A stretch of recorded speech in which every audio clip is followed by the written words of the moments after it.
l'énergie renouvelable rapidement, mais regardez ce qui se passe. C'était en 2007 ici.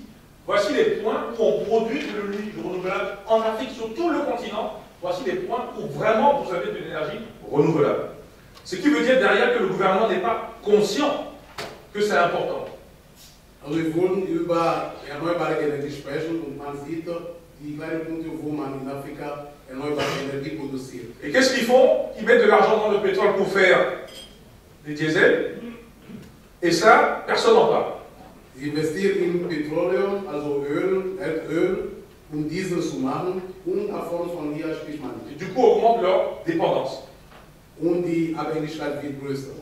Alors, c'est très intéressant parce qu'il faut qu'on sache aussi de qui on parle, combien sommes-nous. Regardez bien, 1970 à 2030, voici l'Afrique subsaharienne. Le seul continent où le nombre de personnes vivant sans électricité va augmenter.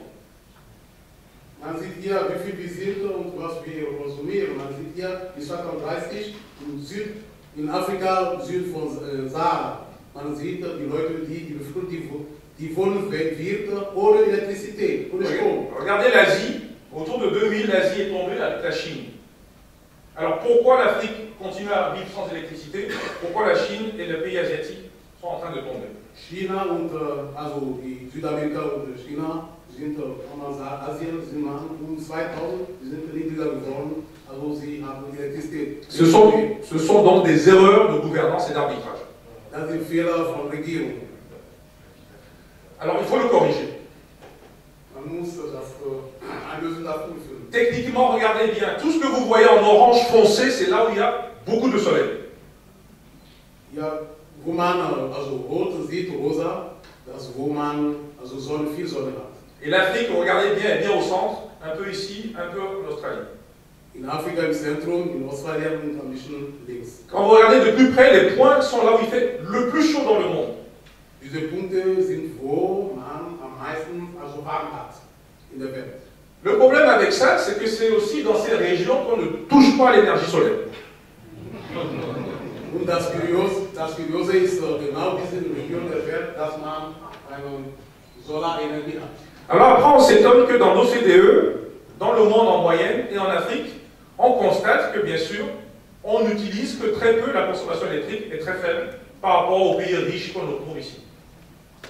Man bemerkt hier, also bei uns hier diese armen Länder, man benutzt weniger Elektrizität als die reichen Länder, die man links sieht. Alors, déficit de production, déficit de consommation.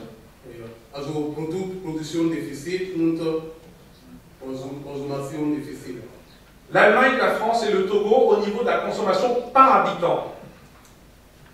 Et vous voyez les chiffres, le Togo par rapport à l'Allemagne ou par rapport à la France.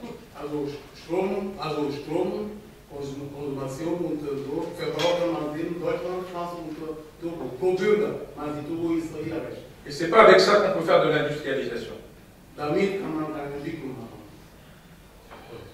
Alors, il y a autre chose, c'est que ça neutralise le développement, l'absence d'énergie. Das macht die Entwicklung kaputt, also diese Mangel an Energie. Alors, quand on regarde les pays voisins, Bénin, Ghana, Togo, le Ghana se retrouve en position 3 fois plus élevée que le Togo. Wenn man die Nachbarländer guckt, Benin, Ghana oder Togo, in Ghana ist dreifach besser als in Togo. Dans les pays francophones, si c'est dû à la colonisation, on ne sait pas, il y a quand même des mauvais arbitrages sur le plan énergétique.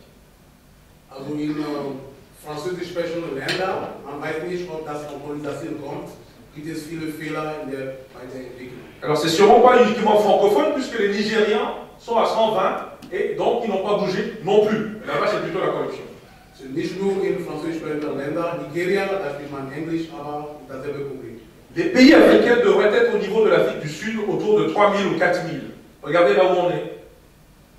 Die afrikanischen Länder sollen normalerweise, also im Niveau von dem Bereich von Südafrika, die 4000 oder 3000, aber wir sind noch im niedrigen Niveau. Alors je vous invite à voir par catégorie. Regardez bien, pétrole, charbon, gaz, biomasse, etc. Regardez bien. Et je vais vous montrer beaucoup plus facilement. Attendez, voilà.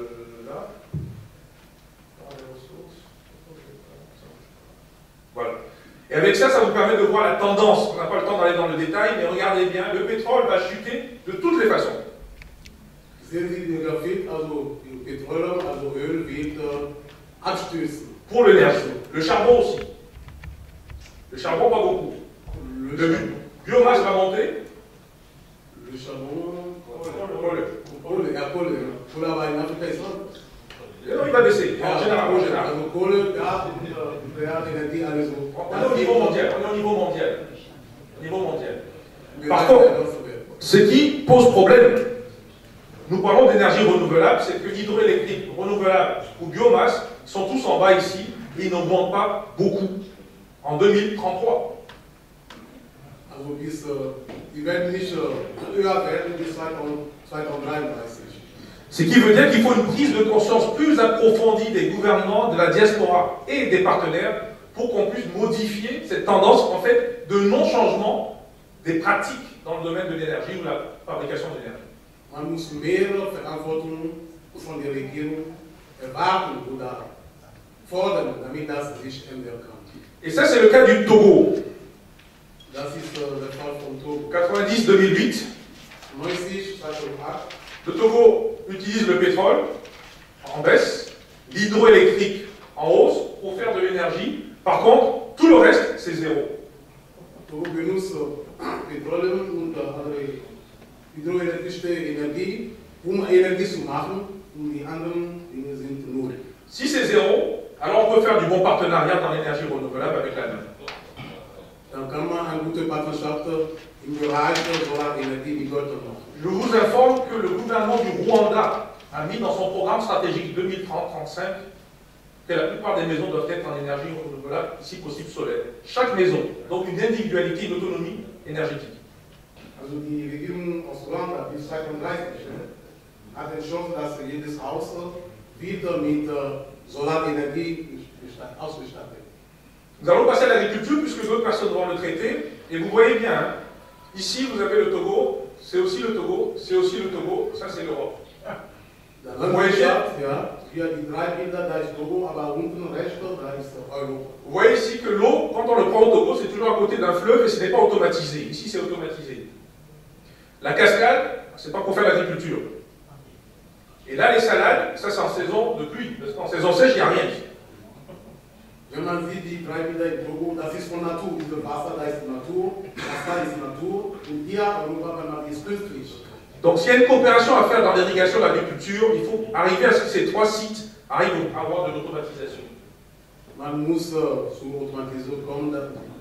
automatisieren können. Et pour cela, je vous invite aussi à regarder comment fonctionne aujourd'hui le Togo au niveau de ses sols. Parce qu'il faut faire une réforme du foncier pour permettre à un investisseur de venir. Also wie funktioniert Togo im Bereich seines Boden? Man muss eine Bodenreform machen. Unbedingt, damit die Investitionen ins Land kommen.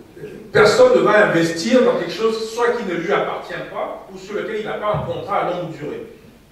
Einer will investieren auf einen Boden, wo problematisch ist, weiß nicht rechtlich, wem das gehört.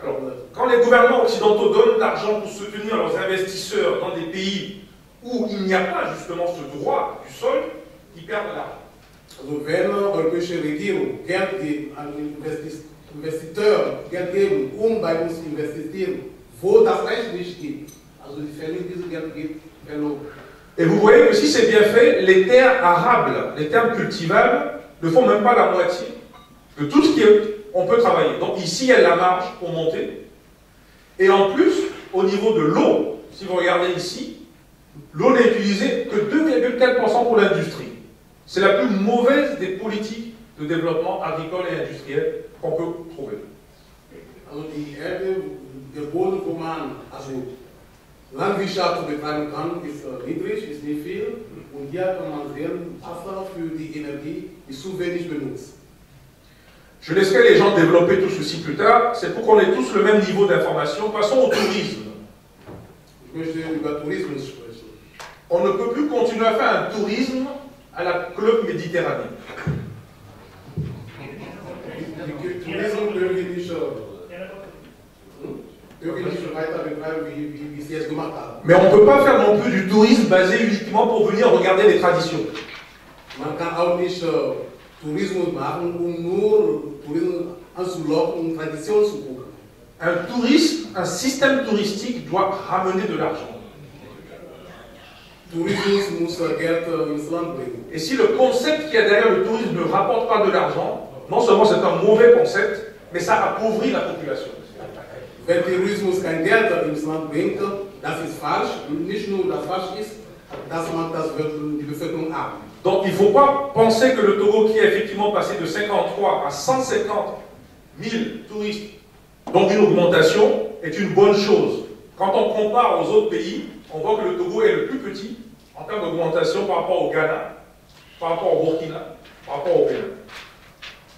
Wenn man sieht, von 50 bis 150.000 Touristen in Togo sind, man sieht, auf den ersten Augenblick ist gut, aber das ist keine gute Sache. C'est pour ça que je vous dis qu'il faut que dans vos analyses toujours comparer avec les voisins, l'économie de proximité. Man muss mit den Nachbarn vergleichen. Deuxièmement, quand un touriste vient, il faut qu'il dépense de l'argent dans le pays. Wenn ein Tourist kommt, muss Geld ausgeben. Qui c'est qui prend l'argent du touriste? C'est le Ghana. In Ghana nimmt am meisten das Geld der Tourist. Et vous constaterez que le Ghana est le seul démocratique par rapport aux ces trois pays. Und man bemerkt, zwischen diesen Ländern, nur Ghana ist demokratisch. Bénin avait commencé à s'améliorer et le tourisme a augmenté. Les dernières élections se sont mal passées, le tourisme a rechuté. Benin war besser in Demokratie, Tourismus hat sich entwickelt und bei den letzten Wahlen war nicht so katholisch verlaufen und Tourismus ist zurückgegangen. Donc la décision des pays donateurs de soutenir les pays uniquement démocratiques, elle est peut-être bien, mais en fait elle donne des résultats pervers dans la réalité. Also die Entscheidung der Europäer oder die entwickelten Länder, die unsere Länder uns zu helfen, wenn sie demokratisch sind, ist gut, aber wenn man nicht aufpasst, dann bringt auch Fehler bei uns. On en parlera dans le débat. Alors, Davon sprechen. il faut donc faire des propositions. Il faut donc réconcilier le tourisme écologique, l'environnement et bien sûr le développement durable. Und man muss Vorschläge machen, also verbinden Tourismus, ökologischer Tourismus, Konservation und Umwelt.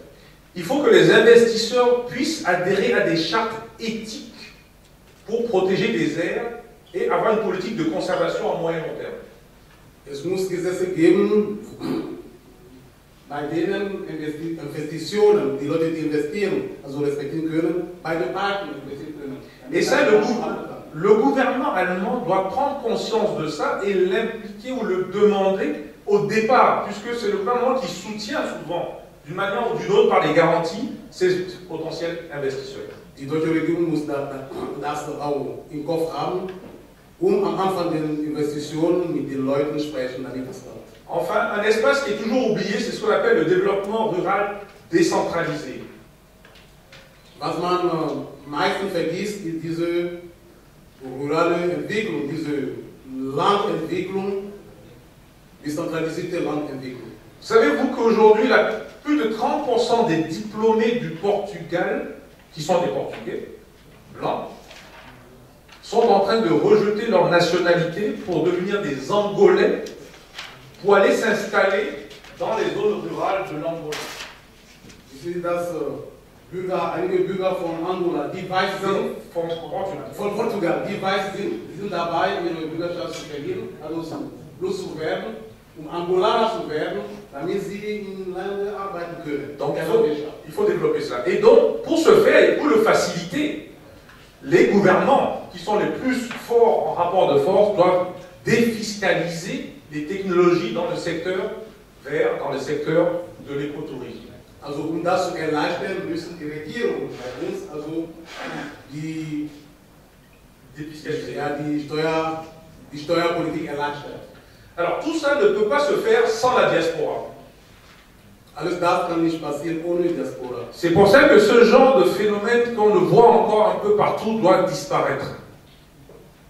Voilà un monsieur qui va recruter un autre monsieur, sauf qu'ils n'ont pas la même couleur. Et comme chacun ne veut pas dire la vérité à l'autre, alors on dit qu'il n'est pas recruté parce que la couleur de sa cravate n'est pas celle qui a été demandée.